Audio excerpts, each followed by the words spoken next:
The BYU Idaho Collegiate Singers went to Ghana at the request of the area presidency. And there were 3 of us who went over in January of this year to meet with them and to set up the tour, to go from city to city looking at venues and working with people who would help us with the logistics.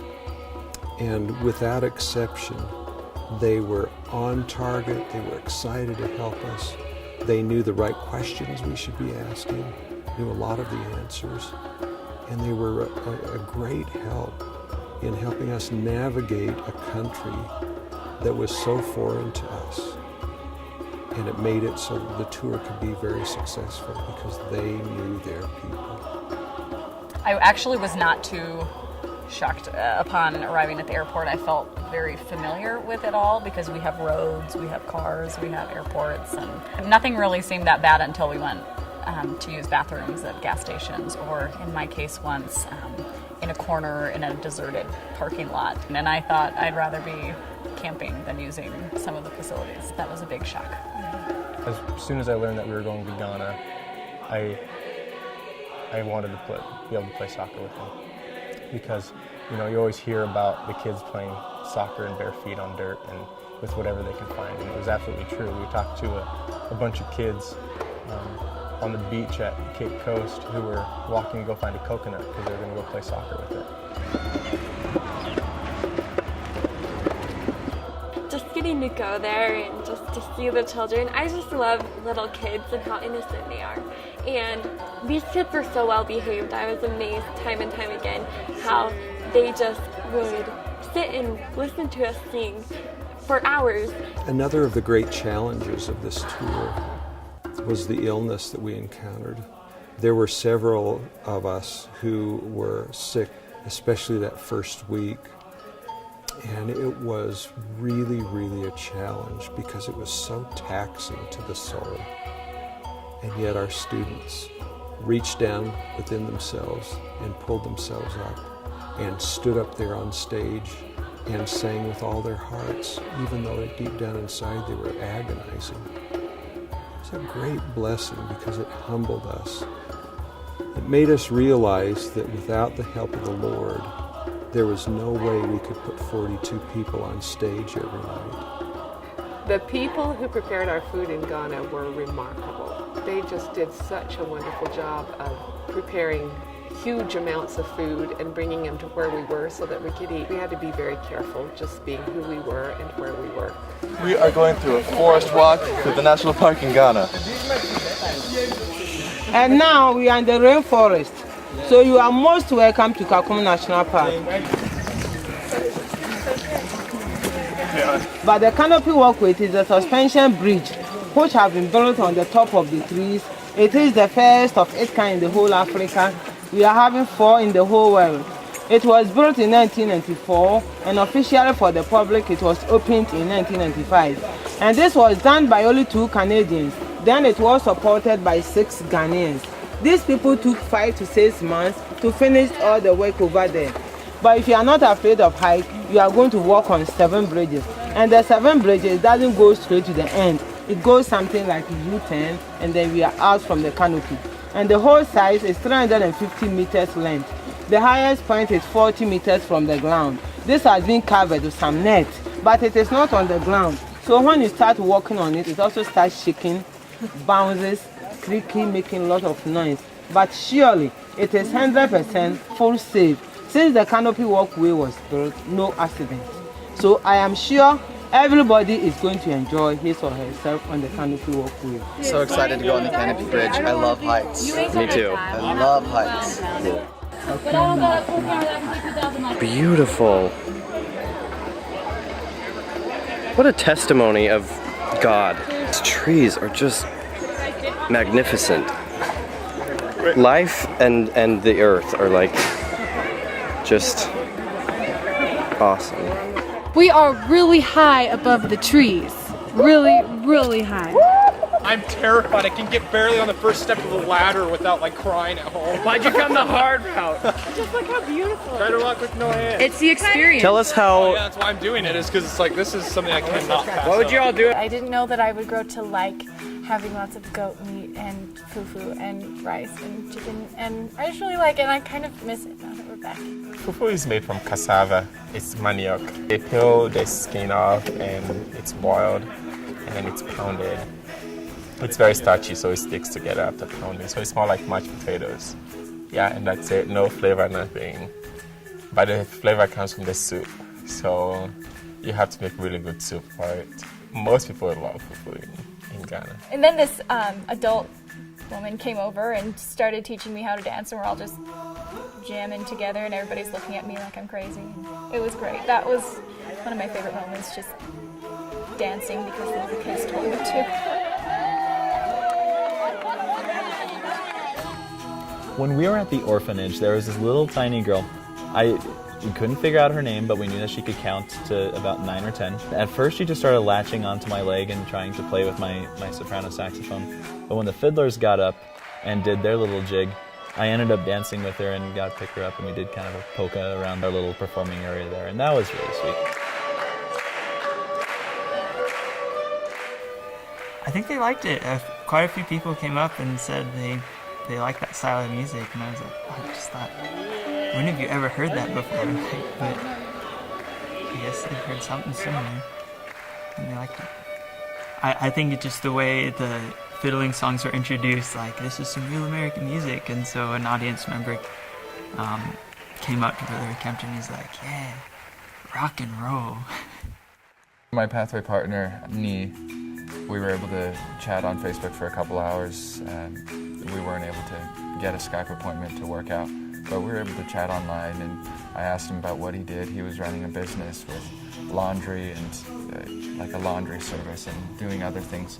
And come to find out, he loved to sing barbershop and he loved to sing other things, and so it was fun to connect that way. I was just sitting down eating a meal after one of our performances, and I asked the guy next to me, I said, "What's your name?" And he told me his name's Winston, and I was just like, "Oh my gosh, you're my speaking partner." And we got to know each other really well. Turned out he's a really cool guy. One moment that I enjoyed was when the bus broke down and we stayed at the church waiting for a while for them to fix it. And there are the people making bricks or cinder blocks outside. I just had this chance that the cinder block workers, they took a break or having lunch, and I sat down and talked to this guy, or tried to talk to him. This is the beginning of the trip, so I was still having trouble understanding the accent. But he offered me some of his food, and he was just there on the ground eating some beans. It seemed like he didn't have very much at all, and all his living just came from making the cinder blocks. And yet there I was, I felt like a spoiled, American kid, and he was offering me of what little he had, and I was so amazed at how giving and generous these people were. Some of the hymn books that they had were hymn books that we wouldn't keep for a minute. We would send them to DI or whatever you do without worn out hymn books, but in Ghana they don't have a lot, and they use everything until it's used up. I went and did ceilings in the Accra, Ghana temple. And when I walked out of the temple, there was this little boy, I don't know, he was like not even 2. But he was just out there with his older brothers. And the little boy just walked up to me and like put his arms up for me to hold him. And I was like, I don't even know you. And like this little boy just wanted me to hold him. And it just showed me like how loving the African people are and how open they are and how it really takes a whole village to raise a child. So it was really a neat experience for me to taste a little bit of the culture through that little child. It takes a whole village to raise our children. It takes a whole village to raise one child.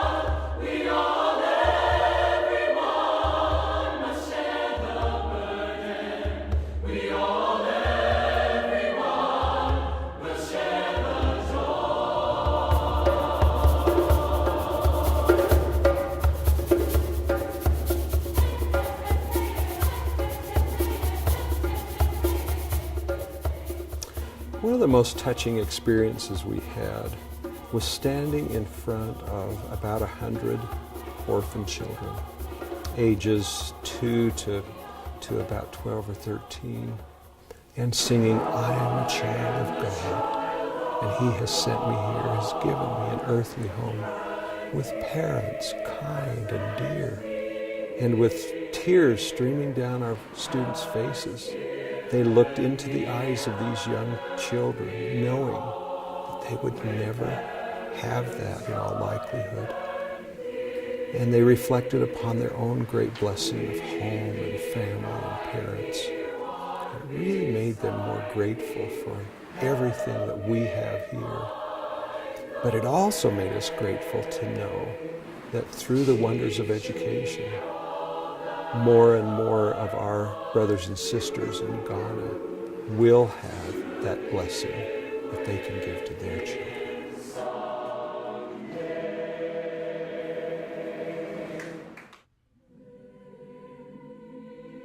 I've lived in Ghana and I've been to the orphanage, but it was different going back again and having a different perspective and seeing those kids differently than I saw them. And so I could not handle just watching them, because I felt sorry for them and I felt grateful for what I have. And so I decided to just get away from the group, and so I sat aside, and then there's this boy who came and sat next to me. I didn't know why he came, but he asked me what we came here for, and I didn't want to answer him, so I was like, "What's your name?" And he said his name was Awule. I asked him, "Where are you from?" And then he said, "House 1. I felt suddenly sadder than I was, because here we are, all of us having a place, we know. I come from Teshin in Accra, and here's this boy who comes from a house, he doesn't have a place where he comes from. It really did break my heart to know where he came from, and I couldn't even ask him any more questions because I was crying, and he didn't know what to say, so he left me. I still have his face in mind, and I've had 2 dreams of him since we came back. I wish I had money, I would adopt that boy, but I hope that I will find someone who has money to do that, and I would highly say they should give that boy a town, somewhere to say he comes from. Maybe someone watches this video and hears about the boy from House 1 and would be able to do that. I really hope that someone gets him. I think he's 8 or 9. Very good looking boy.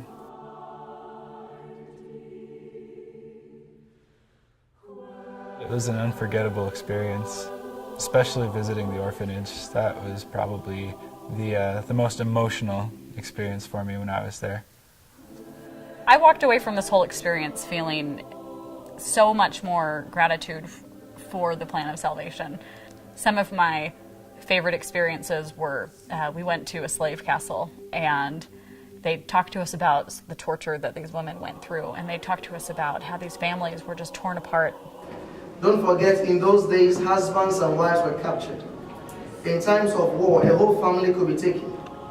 Brought in here, they were separated. Women were up here, men were down there. All the time in the dungeons, they never saw each other. Most never saw each other again, and that was the end of it. For some few, they could see themselves down there while it's going, but even there, the story says, they couldn't talk to each other. So they kept on crying and crying as they moved on. A child below 10, in most cases, was put together with an adult and sold together as a person. And those above 10 were sold as individuals. Over here, they never had a separate place where kids were kept. So it is accepted boys were together with men, girls were together with the women. And you can't imagine a girl below 10 years in that kind of conditions. And amidst feeling completely heartbroken for these families and for the atrocities that these beautiful people went through, I stood there weeping, but then was overcome with just a huge sense of peace, because I know that I'm able to be with my family forever, and that my husband and I can, if we do everything we can, that we get to be with our family for eternity. And then a couple days later, we got to go to the temple, and I chose to do sealings. And as I sat in the sealing room and helped participate in in these ceilings of children's to mothers and fathers, I couldn't help but think about these children that were ripped from their moms and their dads, and grateful again for the opportunity to have the knowledge of the plan of salvation, and to know that we can fix that. We can bring these families together, and that if anything were to ever happen to my family, or to anyone's family for that matter, that it's not the end, that we can see each other again. And that spoke to me over and over and over again on the entire trip. And I wasn't expecting that. I was expecting some other huge spiritual experience, but I think it was just this reminder that I have a family and I love them and they love me, and we are trying so hard to make it back together. So that was pretty phenomenal. I think the one-on-ones with the people in the villages was definitely one of my favorites, just because you really got to see what they were about, especially this one village near the end. I remember me and Rachel Ryan, one of the choir members as well. We went and we felt like missionaries again. We went through all the houses. We just kept going back through the village and saying, come listen to us sing. And then we had more than 100 people there, many of them children, and we sang with them and they danced with us. It was one of my favorite experiences on the tour. Friends have talked to me that they loved when the choir sang Ghanaian songs, and their accents were almost close to that of the Ghanaians. They just loved it, and I think that's what the difference they made. But they've impacted lives, that's for sure.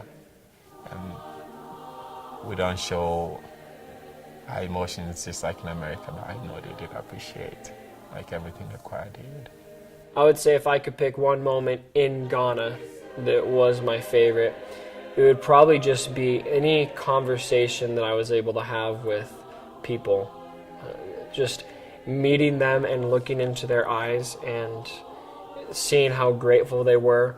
One of my favorite experiences was performing in Kumasi. We performed in this huge assembly hall, and it was super hot and sweaty, but we sang in the aisles, sang to them in Tree, and they were just blown away that we could sing Tree to them. They loved it. And as soon as we finished our second Tree song, a man in the front row, I was walking back up on stage, and he grabbed my arm and pulled me in close to him. He said, "You are wonderful, you speak my language." And I thought that was really funny. I thought, well, I memorized the words, I guess I can't really speak it, but they were just so receptive and so grateful for the music that we brought to them.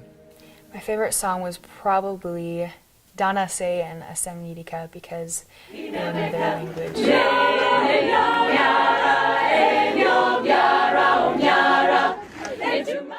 And they would just explode with applause, and I think gratitude at the same time, because we took the time to care about them and learn their language. And they would join in and sing with us. The very first night I broke down because it was so meaningful. I had several favorite experiences with Ghanaian children, but in one of the villages we visited, I was standing and visiting with a young man named Jeff, and he told me that he was 19, that he said, and he had this darling little girl. He said, "This is Patience." He said, "She's my little girl." He said, "She won't go to anyone else." And indeed, she was very shy. And he held her in his arms and talked to me about what he wanted to have in life. He wanted to study computers. He wanted to have some opportunities. He said, but there's no way. And you could look in the village and realize there was no financial way for him to achieve those goals. He introduced me to his wife, Teresa, and I talked to him about the gospel. He said, "Oh, I've seen those young men, the ones that ride the white bikes and the white shirts." And I told him about our Pathways program, told him about the opportunities that were available, and told him about what our gospel taught about families. And all the while this little girl was looking at me with her big brown eyes, and I thought, I want something different for you. I want you to have a different life. And as I was leaving, he said, "Do you have anything that tells about your church?" And so we scrounged around and found some pamphlets that the sister missionaries had given us. And as our bus pulled away, we looked out the windows, and he'd gathered all the village children around, and he was telling them what was in those pamphlets. Again, to me, that was Ghana. That is Ghana's future. I think one of the most powerful ways to spread the gospel is through music, because it brings in the spirit when it's done right. If some people in the audience felt that spirit and were able to just hear our testimonies through our songs, then I think that's a great missionary tool.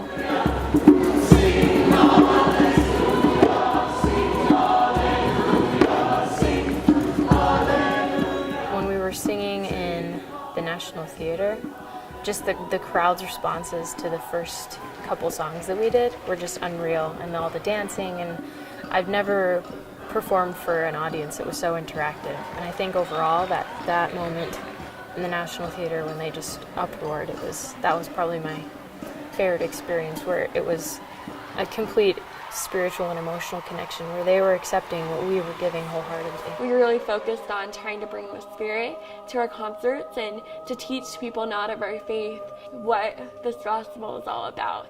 And of course, it's very close to my heart, sharing the gospel through music. It's really cool to have the school somewhere else. BYU Ghana, essentially. It was too bad that we didn't get to spend a whole lot of time in the classes and really see what was going on there. Well, for one, to see how thankful they were that we came. That was amazing. But to know that they were getting the same education we're getting in their own culture, in their own homeland, and be able to keep the jobs that they already had, raise their family there, and still go to school and receive an education, to be able to provide for their families and to fulfill a commandment of God. It's a commandment of God for us to have an education, and why not let them have that opportunity as well? I've seen and would testify firsthand of the immense effect it's having in Ghana on the lives of those people, and I believe that expanding that to as many areas as possible would be highly influential for wherever it goes. Really gained a testimony of the Pathway program when I was over there, because I realized how they have colleges just fine, but how vital it is to have a church-based education over there for us and for them. You realize how valuable our education has been here to mix the sacred with the secular. Every time they talked about Pathway, that's what they talked about. We get to mix the religious topics with the secular topics, and we get to mix them together. Just the other day I was talking with the head of the Pathway program that was there in Ghana with us, and he said you wouldn't believe how much more they feel a part of BYU Idaho. They did before, but now they know that they are BYU Idaho students. And whether you're in California, Mexico, or Ghana for that matter, you can really feel part of the worldwide church and its educational process. So absolutely. And I've made some friendships with people that I'm still talking to on Facebook every day. It was so sweet. After our concert for the people in Accra, it was in the State Center. After that concert, she came running up to me and gave me a hug and said, "I'm your speaking partner." And I embraced her, and I was so excited to finally meet her, because I wondered, out of all those Pathway students, which one she was. And it was so cute because her friends kept walking by and she would tell them, "This is my speaking partner." And I felt so special. And they would just say to her, "I'm so happy for you that you found her." And anyways, it was really great, and I really intend on keeping that relationship open, keep emailing her and to Skype her sometime and, help her with her English and everything. It was a really great experience to finally meet her, and, I just loved the interaction with the Ghanaian people.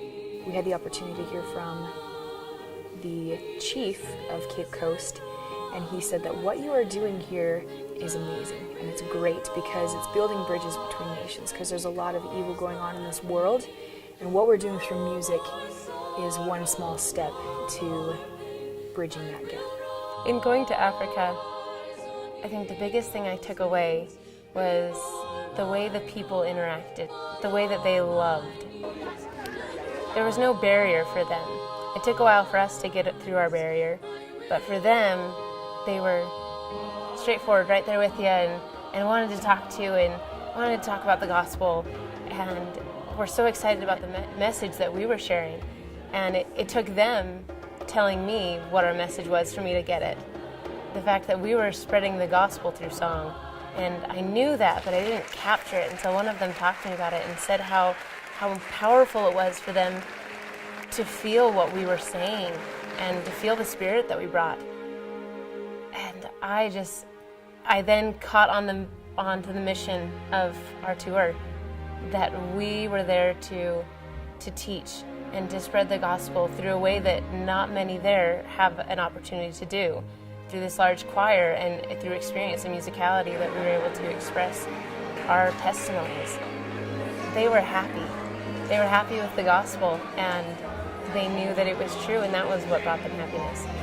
And that was something I was able to look at and take away from that experience and say, I have the gospel. I have so much in my life. There's no reason that I should not be happy.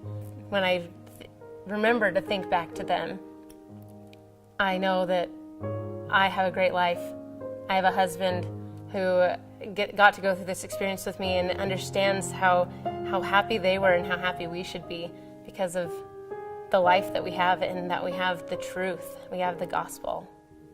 They know that it's true, and I was just so grateful. They definitely strengthened my testimony, each and every one of them, and I'm grateful for that. Touring is an opportunity for us to, number one, perfect our art, and through multiple performances, that there's nothing like a tour to really help students understand what it takes to be a performer. Number two, the opportunity to share through music our witnesses of the gospel, to be ambassadors for the church and for the school. We have an opportunity to interact face-to-face with people who may have never heard of the church, may have never heard of BYU Idaho. That face-to-face interaction with people is what I think opens doors for the university, for the church, and it just opens people's hearts. It's like, this is what it might feel like if we were a Zion people, because you have to learn, you have to love the people that you're with, or it's a pretty miserable experience, and we have great experiences on tour.